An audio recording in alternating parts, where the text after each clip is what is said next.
morning, lovely people. It's what is it now? Late August 2024. I think you can guess where I am.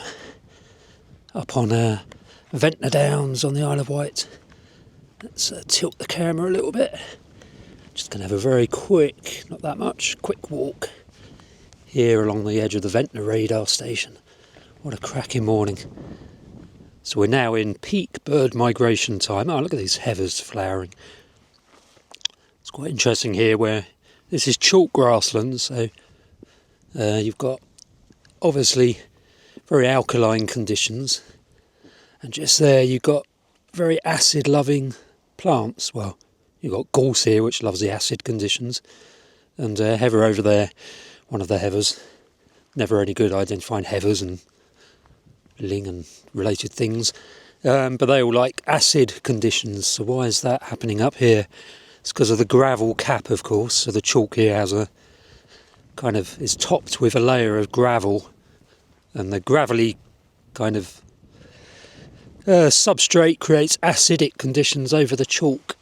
So whereas the lower slopes with no gravel supports lots of calcicoles, calcium loving plants, up here on the summit where you've got gravel on top of the chalk, you've got acid conditions, so that's why you've got lots of things like gorse and heathers growing along here. And this field was arable, National Trust field, and you can see where they've dug out this ridge and furrow kind of thingy. All the heathers in the dip there, that was where the soil was dug out, and the soil was placed on this hill here along the edge of the road, basically to stop the cars going onto this field which was arable. Where they've dug this dip, they've exposed the seed bank, the old seed bank that was still buried under the arable, and now you've got all that seed bank is of heather seed. That's all coming through, flowering like mad. So that's pretty cool. So even after years and years, well, decades, hundreds of years probably of arable, you've still got that buried seed bank of the original wild plants like the shrubby heathers and the gorse as well.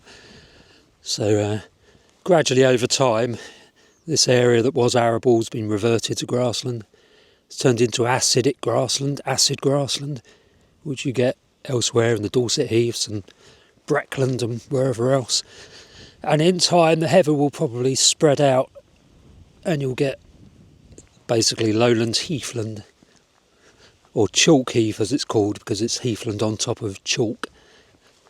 Really fascinating. Breckland is another example of completely different to here, but where you've got chalk and acid conditions intermingled. It's quite unique, Breckland, but yeah.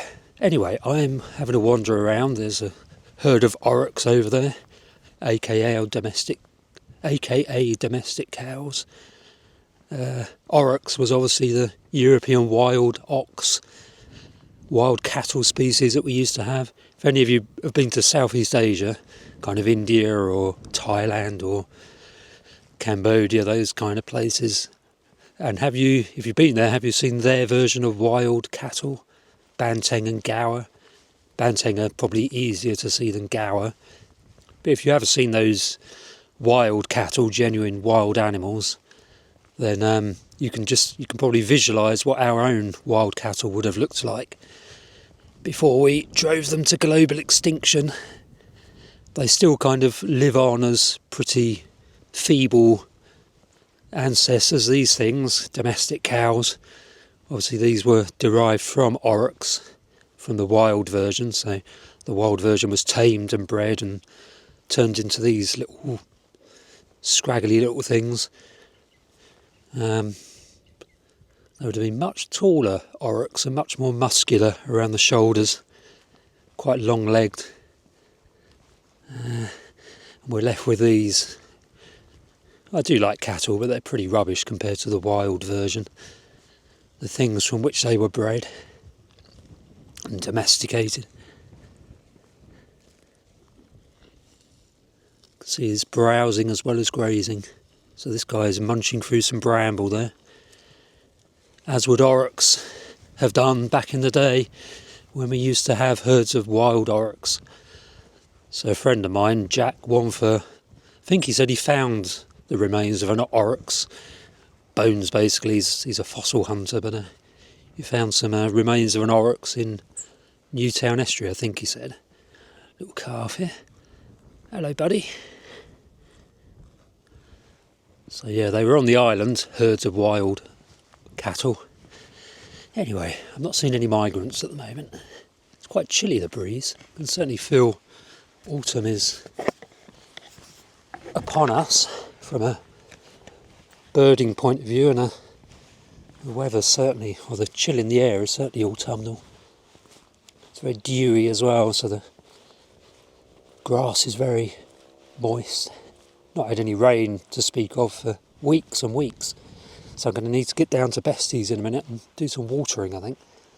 See if any of the planting I did has survived. Go down for coffee. Obviously I can't go down for filter coffee anymore because I don't do a decaf version, so it'll probably have to be a decaf oat latte or even a decaf cup of tea. But yeah, you might be able to hear it in my voice actually, the effect of not drinking caffeine, which is I'm speaking a little bit less high pitched. Don't know, more energetically anyway is probably a better way of putting it. Here's the old Ventnor radar station. But my caffeine habits were terrible, having 7 or 8 cups of coffee a day. Most of those were purchased. It's ridiculous, really. That's several grand a year, you can work it out. One of my biggest expenditures in terms of consumption, as in food and drinks, probably the biggest single item in my spreadsheet was coffees. Absolutely ridiculous. I do like coffee though.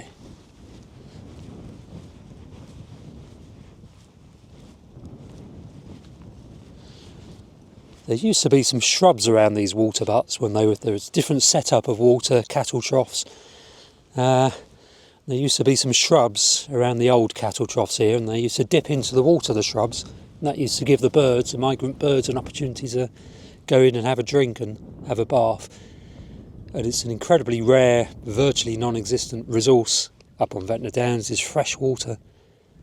There's a few puddles around, not now because it's been too dry. But really important for the migrant birds, and the National Trust, unfortunately, when they changed the troughs, they removed the shrubs, so the birds now can't get down. In fact, the troughs are a bit of a death trap now because they've got very steep sides, and if a bird attempts to have a bath in one of those and they fall in and get waterlogged plumage, then they're just going to drown because there's no way out. We actually found at Liscombe, or some of the bird ringers found a redstart, common redstart, drowned in a cattle trough.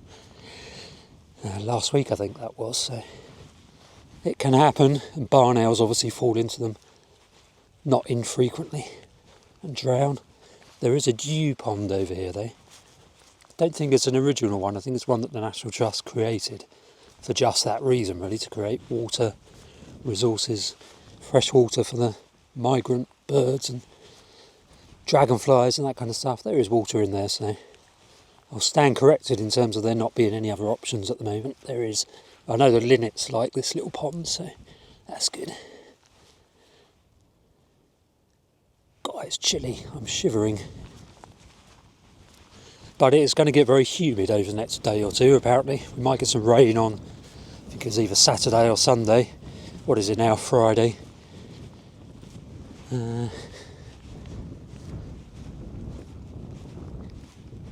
So I'm just going to cut round here, head back to the car. Just thought I'd bring you along for a loop. Obviously not done an island video for a while, so it's nice to be back. But I'm not seeing any migrant birds. We really are kind of, well, the peak period for the volume of things like redstarts and spotted flycatchers and that kind of stuff is kind of early August into probably around about now, to be honest. It's probably going to be easing off a little bit. The birds are going to have gone through, but then it changes in terms of what species of birds. All the redstarts and spot flies tend to go through during August, and the willow warblers, and Later things, the chiffchaffs and meadow pipits, and the swallows keep going as well, but they tend to be later.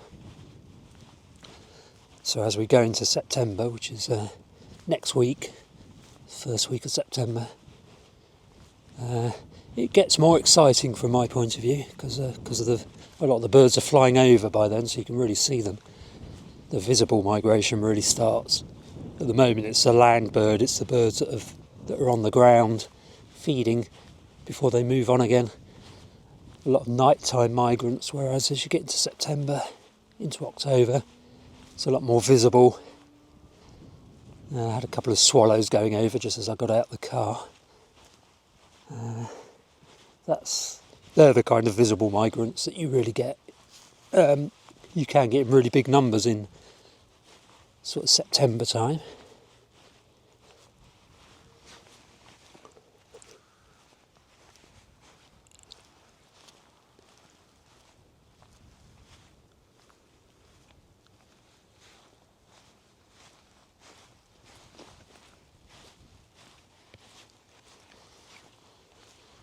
Developing really nicely, the kind of emerging shrubland component here. So it's always been quite open, but the brambles are beginning to take off nicely further along here, which is good. That's going to be good for all sorts of wildlife. Blackberries are really good. The flowers on bramble are superb for butterflies and bumblebees and hoverflies and all sorts of other things.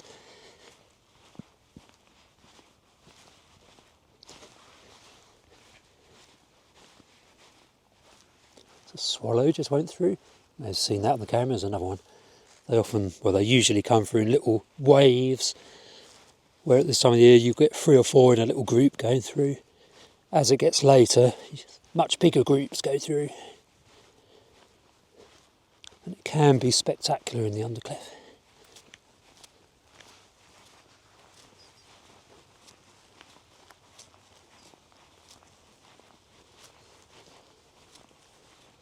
Alright, head up this way towards the car. Don't forget to subscribe to the channel if it's your kind of thing. Content on digital nomadism and a bit of wildlife sprinkled in, as this video has been mostly about. And car life, van life.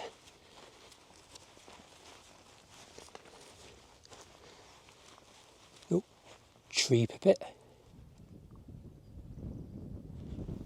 Pretty sure that wouldn't have been picked up. It called as it flew over. Yellow wagtail as well.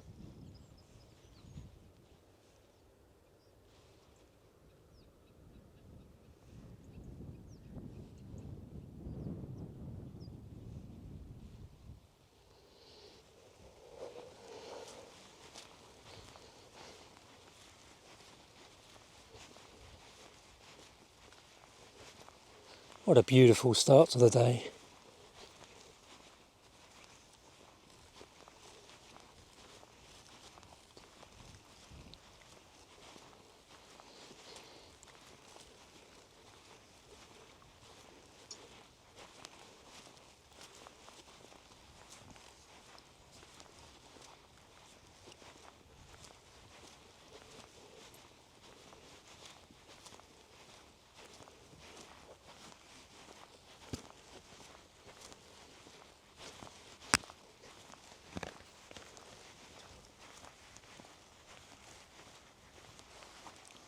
Right, it's up to the car, so thank you for watching and stay tuned for the next video.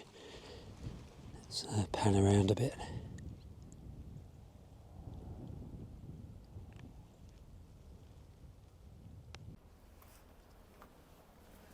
So I hope you're enjoying this video about Ventnor and the Undercliff. If so, then don't forget there are 2 books I've written. One, Bird Watching Around Ventnor, creatively named, and the second one is Wildlife Watching Around Ventnor. Just short books about the local area that are the subject of this video, available on Amazon. I'll put a link below this video, and you can also order it from the library, and it's available in all major bookshops, both of these little booklets, and in a few shops along the Esplanade like the Longshoremen's Museum and Lady Scarlett's tea room as well.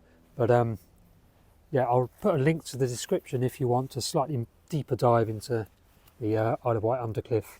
Then these two little booklets might be of interest to you. Just go onto Amazon otherwise and just search for Steve Jones and Ventnor and you should find them.